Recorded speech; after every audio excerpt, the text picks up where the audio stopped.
Hi friends, YouTube पर आप सभी का स्वागत है। दोस्तों, मैं फिर से आप सभी के सामने BHDC 131 का एक बहुत ही महत्वपूर्ण प्रश्न को आप सभी के सामने बताने वाला हूं। और यह एक ऐसा प्रश्न है जो हर बार परीक्षाओं में पूछे जाते हैं और इस बार भी एग्ज़ाम में आने की संभावनाएं काफ़ी ज़्यादा है। सो आप सभी से रिक्वेस्ट है कि आप एग्ज़ाम में जाने से पहले इस प्रश्न को ज़रूर से ज़रूर पढ़ के जाइए, क्योंकि मैं अभी जो प्रश्न बताऊँगा यह प्रश्न जो है प्रीवियस ईयर में जितनी भी परीक्षाएं हुई हैं उसमें यह प्रश्न जो है पूछा गया है और इस बार जो है एग्ज़ाम में आने की संभावनाएं काफ़ी ज़्यादा है। तो आइए चलते हैं और जानते हैं कि कौन सा प्रश्न है जो कि एग्ज़ाम के लिए काफ़ी ज़्यादा इम्पोर्टेंट है, जो कि और जो बार बार परीक्षाओं में पूछे जाते हैं। ओके, तो प्रश्न आपके एग्ज़ाम में आता है कि द्विवेदी युगीन काव्य की प्रमुख विशेषताओं का वर्णन करो। तो सबसे पहले आपको हेडिंग के तौर पे लिखना है कि द्विवेदी युगीन काव्य की विशेषताएं निम्नलिखित है, जो इस प्रकार है।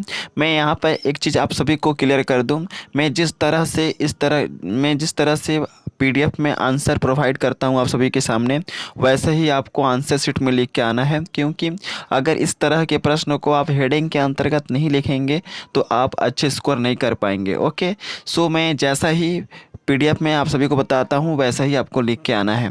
तो सबसे पहले प्रश्न एग्जाम में आएगा कि द्विवेदी युगीन काव्य की प्रमुख विशेषताएं क्या है। तो सबसे पहले आपको लिखना है कि द्विवेदी युगीन काव्य की विशेषताएं निम्नलिखित है, जो इस प्रकार है।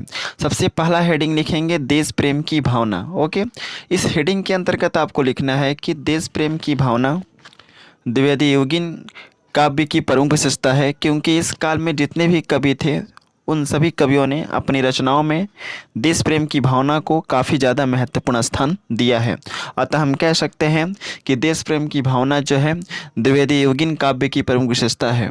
फिर से क्लैरिफाई कर दूं, देश प्रेम की भावना हेडिंग देंगे और इसके अंतर्गत हम लिखेंगे कि देश प्रेम की भावना द्विवेदी युगीन काव्य की प्रमुख विशेषता है, क्योंकि इस काल में जितने भी कवि थे उन सभी कवियों ने अपनी रचनाओं में देश प्रेम की भावना को काफ़ी ज़्यादा महत्वपूर्ण स्थान दिया है अपने रचनाओं में।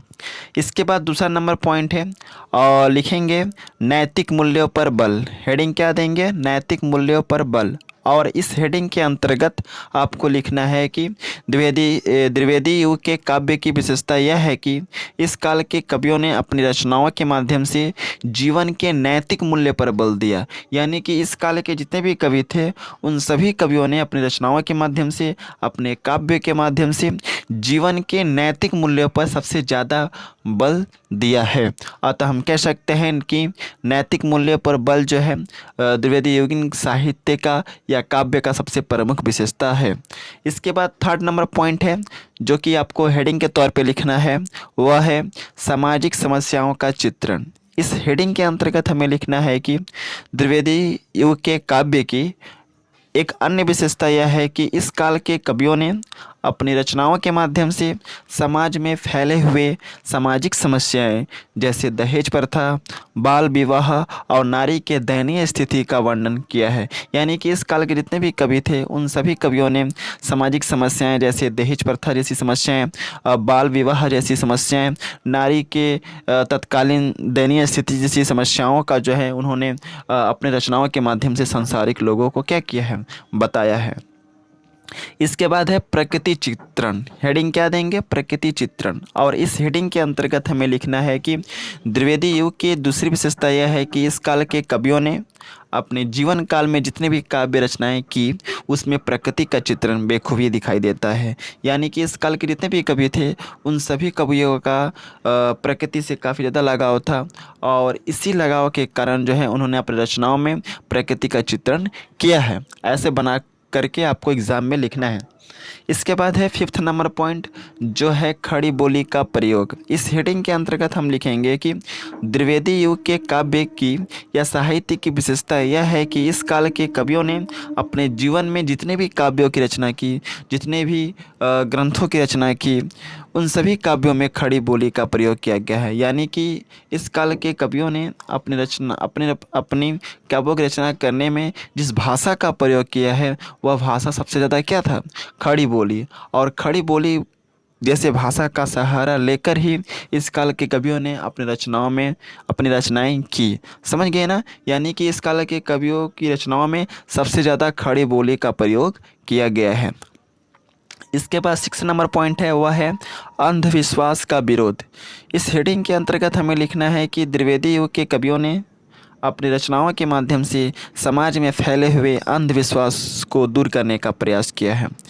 तो अंधविश्वास का विरोध जो है द्विवेदी युगीन साहित्य का या द्विवेदी युगीन काव्य का सबसे प्रमुख विशेषता के रूप में देखा जा सकता है। इसके बाद है 7 नंबर पॉइंट, जो है अनमेल विवाह और स्त्री शिक्षा। इस हेडिंग के अंतर्गत हम लिखेंगे कि द्विवेदी युग के कवियों ने अपनी रचनाओं के माध्यम से सामाजिक समस्याएं जैसे अनमेल विवाह और स्त्री शिक्षा से संबंधित सभी समस्याओं को अपनी रचनाओं में स्थान दिया है। इसके बाद 8 नंबर पॉइंट है, वह है छंद का प्रयोग। हेडिंग क्या देंगे? छंद का प्रयोग। इस हेडिंग के अंतर्गत आपको लिखना है कि द्विवेदी युग के कवियों ने अपनी रचनाओं में छंद का प्रयोग किया है। यानी कि इस काल के जितने भी कवि थे उन सभी कवियों ने अपनी रचनाओं में छंद का प्रयोग किया है। और छंद का प्रयोग किसी भी काव्य में या किसी भी रचना में इसलिए किया जाता है ताकि उस रचना को, उस काव्य को प्रभावशाली बनाया जा सके, जिससे कि पाठक अगर उस रचना को पढ़े तो उससे अट्रैक्ट हो सके और उसका मन जो है उस काव्य की तरफ लगा रहे। इसलिए किसी भी काव्य रचना को अट्रैक्टिव बनाने के लिए, पाठक का मन को आकर्षित करने के लिए जो है उसमें छंद का प्रयोग किया जाता है, जिससे कि पाठक अगर उस रचना को पढ़े तो उसमें इंटरेस्ट ले। समझ गए ना? इसलिए छंद का प्रयोग प्राचीन काल के जितने भी कवि थे वे करते हैं और आज के भी जितने कवि हैं वे भी करते हैं, ऐसा बात नहीं है। इसके बाद है 9 नंबर पॉइंट, जो है मजदूर और किसानों की दयनीय स्थिति का वर्णन। हेडिंग देंगे हम मजदूर और किसानों की दयनीय स्थिति का वर्णन। इस हेडिंग के अंतर्गत बस आपको लिखना है कि द्विवेदी युग के कवियों ने अपनी रचनाओं के माध्यम से समाज के मजदूर वर्ग और किसानों की दयनीय स्थिति का काफ़ी विशेष वर्णन किया है। यानी कि इस काल के जितने भी कवि थे उन सभी कवियों ने अपनी रचनाओं के माध्यम से, अपने कविताओं के माध्यम से समाज का जो मजदूर वर्ग था और समाज के मजदूरों की स्थिति, समाज के किसानों की जो दयनीय स्थिति उस समय थी तत्कालीन समाज में, उस चीज़ को जो है अपनी रचनाओं के माध्यम से इस काल के कवियों ने जो है दिखलाने का प्रयास किया है। अतः हम कह सकते हैं कि मजदूर और किसानों की दयनीय स्थिति का वर्णन भी द्विवेदी युगीन साहित्य का या काव्य का सबसे प्रमुख विशेषता है। तो आई थिंक आप लोगों को इस वीडियो में समझ में आ गया होगा कि द्विवेदी युगीन साहित्य का या काव्य का क्या क्या विशेषताएँ हैं, और जिस तरह से मैंने बताया है वैसे ही आपको एग्ज़ाम में लिखना है। बस इतना ही रहने देते हैं और मिलते हैं नेक्स्ट वीडियो में।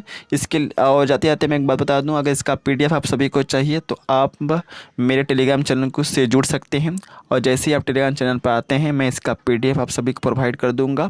और इसके रिगार्डिंग बहुत सारे वीडियोस जो है मैंने चैनल पर अपलोड किए हैं पहले ही, तो उन सभी वीडियो में मैंने इंपॉर्टेंट क्वेश्चन बताए हैं जो कि परीक्षाओं में बार बार पूछे जाते हैं, और वे सभी के सभी काफ़ी ज़्यादा मोस्ट इंपॉर्टेंट क्वेश्चन हैं।